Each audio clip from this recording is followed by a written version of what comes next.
you ready? Yes. Yes. Got your ears open? Got your mind open? You hungry? For not food now. Okay. Our Amazing Beatitudes is the title of your lesson this morning, and you'll see that as Tony put it up, I pushed them apart. See how I did Beatitudes? There's a reason for it. I'll tell you about it later. So, you know, you can stop worrying about it now. I didn't do it wrong. I just did. I did it my way. Okay. People, if you want to know something about the real philosophy of a scientist or a politician, or how about your spiritual leaders? How about your spiritual leaders? Would you like to know what their philosophy is? Sure. Well, then I would suggest, it sounds really logical to me, that you should study whatever their speeches are. You should read the books that they might write. And especially the ones that they're writing to people in their profession or in their calling, which would be your spiritual leaders should have a calling. So if you want to know my philosophy, just listen to my speeches or my lessons and you'll know all about it, because we can't reveal that, you know? We can't reveal what our philosophy is when we talk. And on the second hand, I think it's equally important that if you want to know and you want to discover what Jesus said, what he really taught, we need to lay aside, that means put it down out of our mind, for a while anyway, all of the tomes and tomes of essays and sermons that have been written about Jesus. Because that's what we usually hear in churches, fundamental churches, is what is said about Jesus. And we get it all mixed up, don't we? So I think that that I would like to tell you this, because I feel this is a truth within my heart very strongly. The only sermon that Jesus ever gave that is absolutely recorded in its completion is his immortal Sermon on the Mount, where you get the Beatitudes from. And that's in Matthew chapter 5. This sermon proper is introduced by 8. Now get that number, 8 verses of prose and a poem. That's how it starts. Each one of them start in that direction. Each one of those Beatitudes.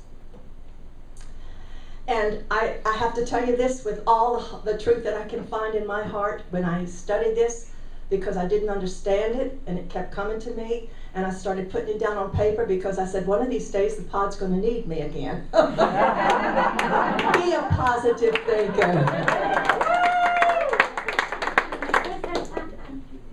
Okay. Is it tied up? Yes. Oh, I'm sorry. Thank you, darling. You're so good, you people. Honestly. You should be preaching to me, and you are. The most important thing I want to tell you about that is that this sermon, this one sermon that Jesus actually taught, is the summation of his entire religion, in his entire book, in his entire mindset of what he wanted to teach you and me. You don't have to believe that unless you believe it, unless you believe me.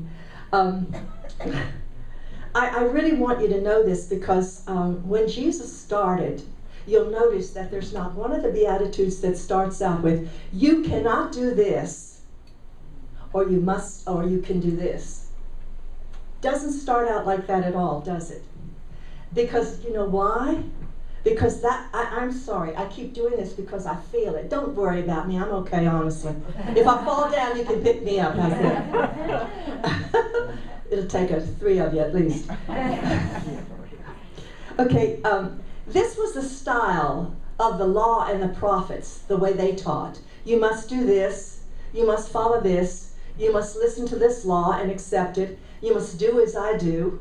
I want to show you how to work the way I work, and then you work like that too. Sounds to me like they wanted some clones, doesn't it? Jesus didn't want clones out of us. He wanted individuals, and that's what he told us that we were. And I have to tell you that he starts out without any conforming whatsoever There's nothing that you need to conform to. But he always wants us to know that he wants us to transform. Do you understand that, what transforming means? I think that Peter did it really good when in the book of Romans 12, chapter 12, verse 2, he said, "Be ye not transformed to this world, or conform to this world, but be transformed by the renewing of your" what? Your mind. You see, Jesus was renewing our minds. And so Paul tapped it right on the head, didn't he? Peter, right? Yes. He was a pretty unique person. Do you remember him? Who was he? A fisherman, wasn't he? Tough, rough, had a bad mouth. You know what I mean by that? He didn't do anything the easy way. He was really out there shining the way he was. But Jesus chose him because he knew what he could do with him and what he would learn. Jesus already knew that. Peter was let me start all over with that. In one of the interviews that Jesus had with his disciples, he asked them, because everybody was talking about him, who he was and what Jesus was, and he was this and that and a threat to the Pharisees, and oh my gosh, over and over and over. And he said to his people, his disciples, "And what do you say that I am? What do you say that I am?" And they stood there blank. And Peter stood up and said, "Thou art the Christ, the Son of the living God." And what did Jesus say? He said, "Petros," which means rock. Petros. You didn't learn that from the outside here. You learned that as an inside revelation. It gives me goosebumps all the way down my toes saying that. You learned that as an inside thing. And he said, "And upon that truth will I build my church." About that truth, that everything comes from within. And they made a mistake and built a great big cathedral for Peter. And that wasn't the church Jesus was trying to build, was it? No, he was building the churches inside of us, inside of you and inside of me, because we are the living church. Doesn't matter where you go to, you take your church with you. And it becomes the church because you're there. Isn't that wonderful? Okay. I want you to understand the difference between this transforming and renewing and the old way of conforming. Because if you do understand it, you're going to realize that what Jesus taught was what man can be, and what man can think, how he can think. And that's a whole big different thing. You don't want to be anybody's replica. You're unique and you're special, just like you're made. And your personality is made for something that you can do beautifully for God. And your bodies are built so that you can just absolutely... This is probably one of the hardest things we can do, is to let go of ourselves and to let God flow through. And I see that in all of you, in so many of you here, that you can actually do that. And it's so good because it makes you, you're revealing that you have inside of you. You have been told, and it comes to you from the inside out, like this lesson does, because I sure didn't understand it, and I was so tired of not understanding the Beatitudes that I guess God started feeding it to me. So how many of you here today have ever thought of the Beatitudes? Have you understood them? No. I'm sorry? When I was a kid, Yeah. they fed that to us. Yeah, they fed it to you, didn't they? Just like it was written in the Bible, right? Okay. Boy, is that a mess, isn't it? Yeah. Jesus showed you how to be and how to think. And so the outline of his entire sermon and all of his ideals is actually a series of attitudes. That's why I separated it. So you would see that. It's about your attitude. How do you act? How do you feel? How do you think? And I tried to bring some of that out during the meditation because you only have so many minutes to talk up here, and I can't talk very fast anymore. But I'd like to tell you that because of that certain interchanges that we get, those Beatitudes, every single one of them promises you a direct result that will follow and get to you if you can make certain interchanges. Now, if you look at these promises, you want them all. And that's what I did. I wanted them all. I didn't want to be left out. So at this point, I'm going to bring you to the first Beatitude. And does anyone want to repeat it with me? Does anyone know it by heart? Okay.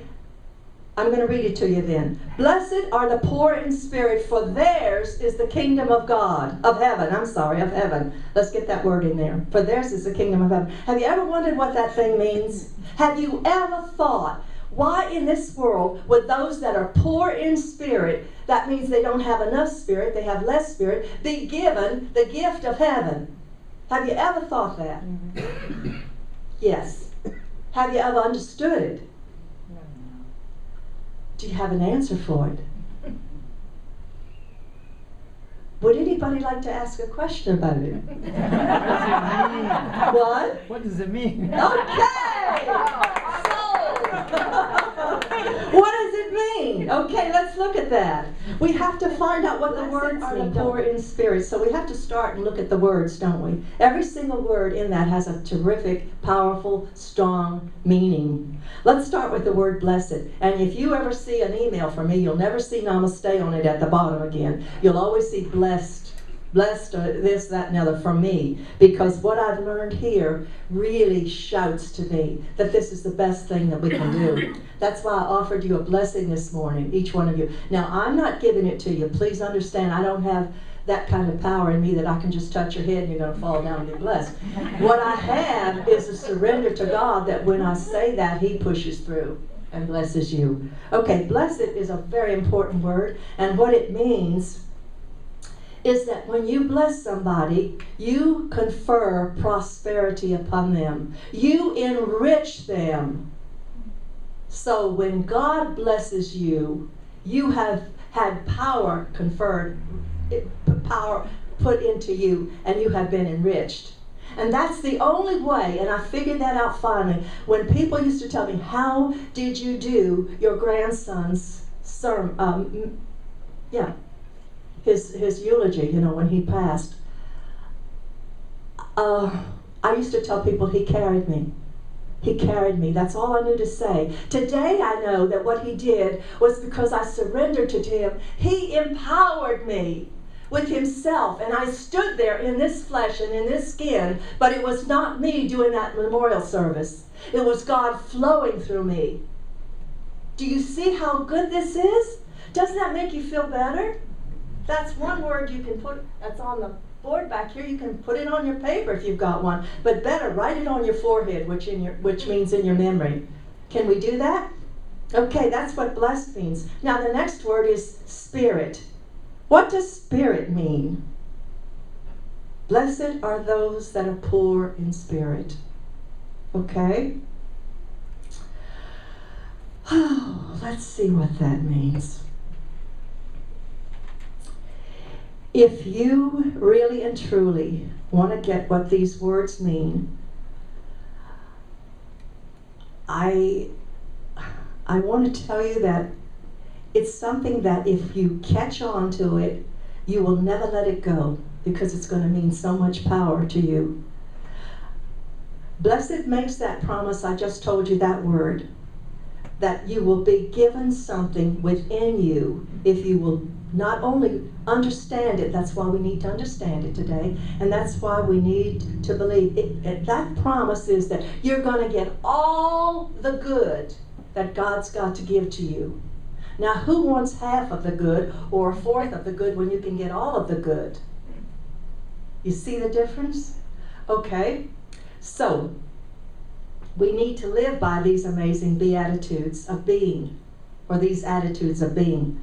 The word spirit throughout the whole Christian legacy has been taught.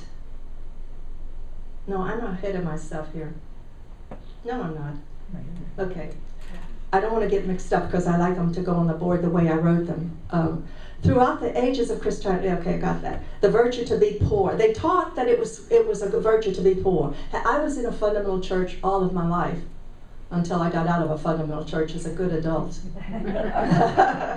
and became, a universal spiritual person, rather than just any. There's no denominations. Jesus didn't create any of those. That's all man-made. That's why I love that song that you sing here. You know, about the, what is it, Becky? No ashrams or, Oh, right. Buddha. Yeah, I love that. Okay, so Spirit does not want you to be poor. We're not supposed to, as the fundamental churches used to do, just be patient while you're going through a prosperity time, and someday in heaven you're going to get your big reward. That's not what Jesus said. Oh, please, that's not what Jesus said. He wants you to have it now. It's given to you now. We don't have to suffer and wait for heaven for a reward. That theme would prevail throughout the teachings about Jesus, but it's a misunderstanding of the meaning of the words that are so implicit in the significant words. The root word that's translated spirit is more meaningfully, and it's more accurate if we translate it into pride.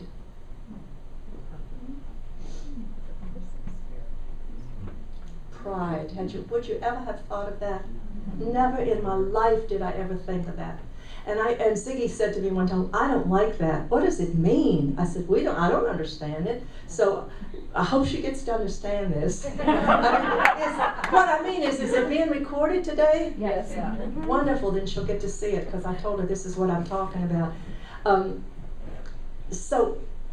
Lost my place again.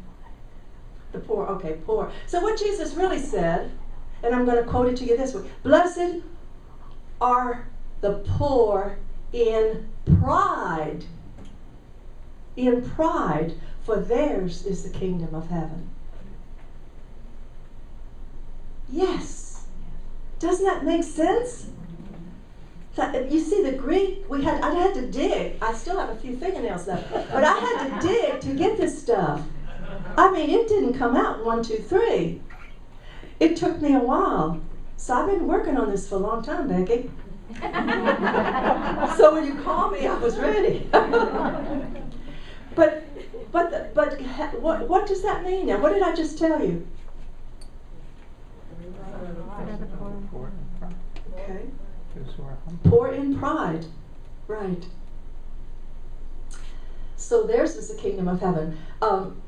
What Jesus is talking about here is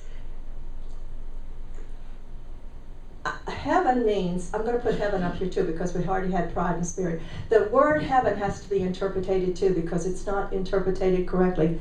But from the Greek word, from the Greek root, which is where all this English comes from, it meant to be expanding. That's what heaven means. So what Jesus was telling you, that he was going to expand what? What? The potential that's in you. That beautiful potential that's in you to dig and to find and to know and to elevate your consciousness to a place where you really can live in the Christ mind. You know, we don't know how to do that unless we can understand all of this stuff, because it's hard. He wants you to be able to take things like this. Leave the intellect behind when you're trying to interpret something from God. We can't go to enough colleges to learn what God meant from our intellect. We really can't. But what we can do is to accept the deep things of spirit as a little child. Do you remember Jesus said, "Bring the children unto me"?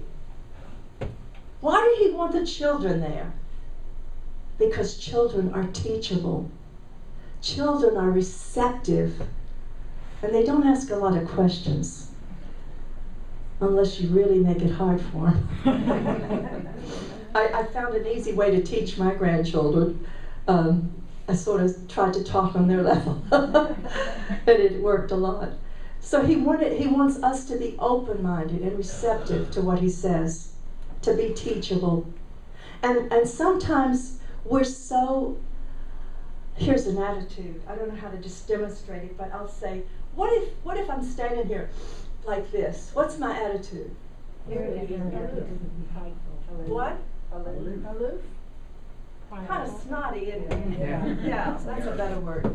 I mean, like you really think you're somebody. I'm just somebody. And what are you? I'm telling you the truth now.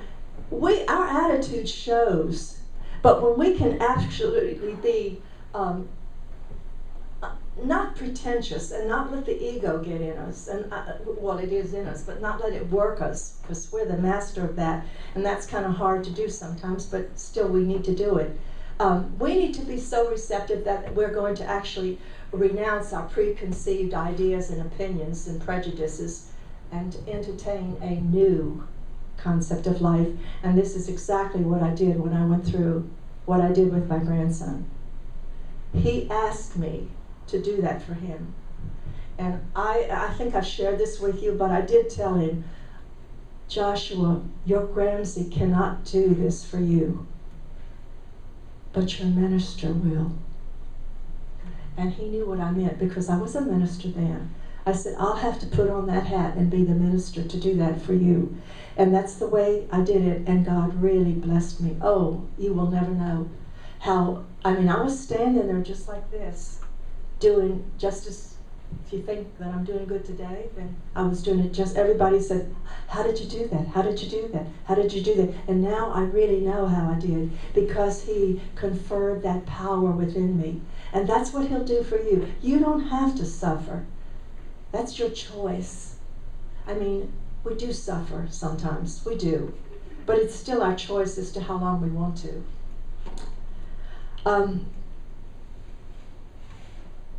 To really know the truth means so much more than just knowing about the truth, isn't it? Everybody understands that. And so that means that you and I must keep on keeping on until we catch on. Because it's not something that you go to. It's not something that comes to you like that. It comes to you as an inward revelation. You can't get it just because somebody else says it to you. You don't always get it. You don't always receive it. You remember what they said, and someday when you receive it in here, in your own knower, then it works for you. And that's how it happens sometimes. I'd like to, I shared already this story about Peter, so I'd like to share another story with you about a young man that came to Jesus in the Bible. He came to Jesus and he said, he knew he had lots of possessions, and he said, I want to be a disciple with you. And Jesus looked at him. And I want to tell you something about when Jesus looks at you. He doesn't look at you and just see this face and this body. He goes right for the inside. No bars attached there. He just simply bores right through, and he sees what's in your temple. He sees what's in your mind. He sees what you really believe. He sees who you really are. So don't try to kid Jesus. You're not even going to get away with it today. He's still going to nail you. You can't pretend. You can't run roughshod over people. You really, really have to be in control of yourself and realize what Jesus is doing. So when he talks to you, when this rich man came to Jesus, and Jesus looked at him, and he said to the young man, do you know this story, all of you? Okay. Good. This is a teachable moment. I love it. I'm glad you don't know it all. Because it gives me a reason why I was given this. He said to the young man, you go back home and you sell all of your possessions and give them to the poor, and then you come back and join our team. And the rich young man was right there trying to do it, wasn't he? No, he wasn't. He walked away sorrowfully, the Bible says. And this is because he said, I've got great possessions. I can't sell those. That's what he's thinking. And it's a very sad story about a young man who just didn't understand what Jesus was after. Because he had looked inside this young man, and he already knew that this young man was absolutely the possessions that he had were possessions of his mind and the mental baggage that he was carrying around. And so Jesus said that this young man was full of false values, and one of the greatest one was the notion that he had that possessions was his security. Can you imagine your possessions being your security when you're in need? They're just sitting there. They're not going to do anything for you. But the truth is that that young man didn't have any possessions of wealth. The possessions had him. And any addiction that you and I have has us. Like, I always think I can't do without my cup of coffee in the morning. I guess that's a virtue. I mean, not a virtue, but it's a habit, an addiction. So it has me, I guess. But I do make it a point to not have it every morning, just so I can prove it to myself. What Jesus wanted that young man to see, or what he wanted to see in that young man, was to see if he was able and if he was ready to walk the path of discipline in his mind and in his spirit. And of course he wasn't, was he? No, he wasn't ready. So Jesus had to let him go.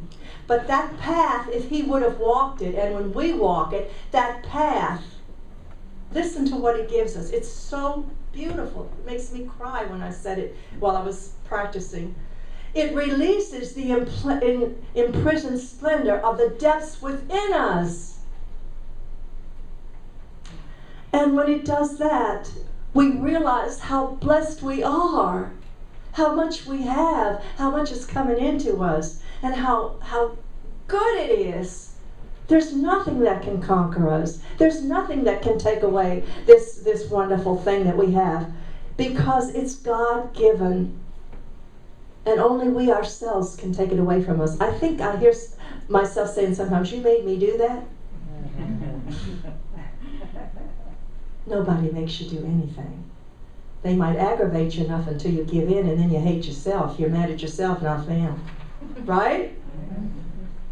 Right? Right. All right. Now, I have one more time, I think, for one more beatitude. I'm not watching my clock. Am I doing okay? How much time? How much time do I have? Oh, okay. Gotta hurry up.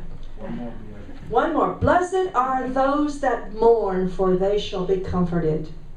This beatitude is usually interpreted by man by "you're truly blessed if you have tragedies, if you have sorrow, because your reward's in your future heaven." Is that what we want to believe? No, absolutely not. I really feel sad sometimes. I really do. When I hear people comforting people that are in the hospital or ill, and they say things like this: "Now you know that this is something from God that Jesus wants you to go through, and that you know it's okay because you called it to yourself." And they say, "In Jesus' name, your loss was his time to go or her time to go, and it's okay because that was what was just due this day." That's not the way Jesus says it, is it? No, it's not.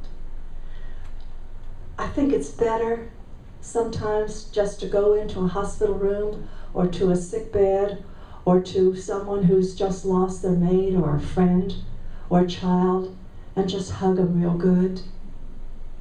Just hug them real good. That says words that you couldn't get from your mouth.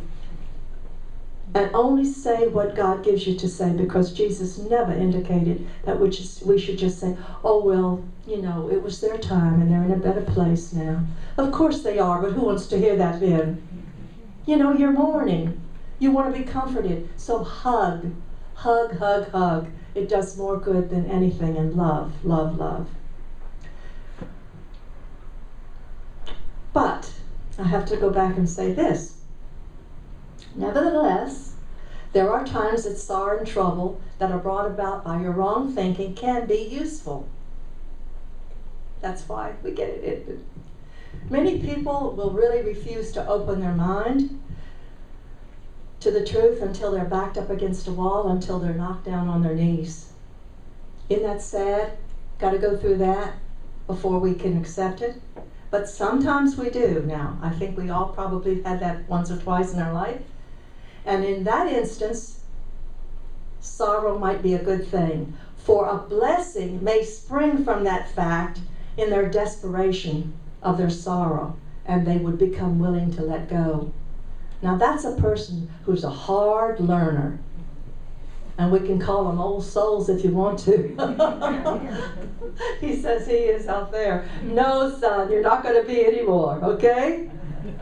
Let's learn how to catch it the first time coming around. Jesus is telling us there's two ways in which you can come into the knowledge of truth and experience the releasement of your inner power, that splendor that's imprisoned within you. And the number one is that we can be poor in spirit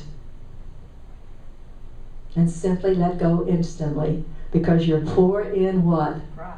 Pride. Yes, you got it. And you simply let go and let your Christ self express itself.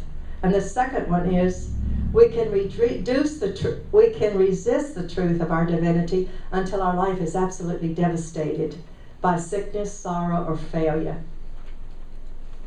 The man who sorrows, Jesus is saying, the man who sorrows is fortunate, for in his sorrow he may come to experience God's presence in his life. You see, God doesn't send you problems. He just lets you experience them, because you really do bring them to yourself, don't we? Now, when God stirs up the gift of God within us, we are comforted. And how much sweeter is anything in this life by being comforted by God?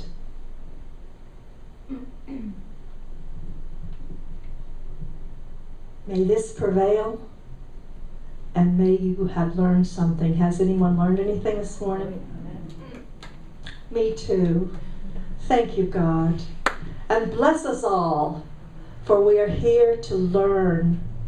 We are here to open our mind. We're here to be as little children. I don't mind being a little child and learn from you, Father, and neither do any of these beautiful people. So would it be as it is in heaven, so it shall be below.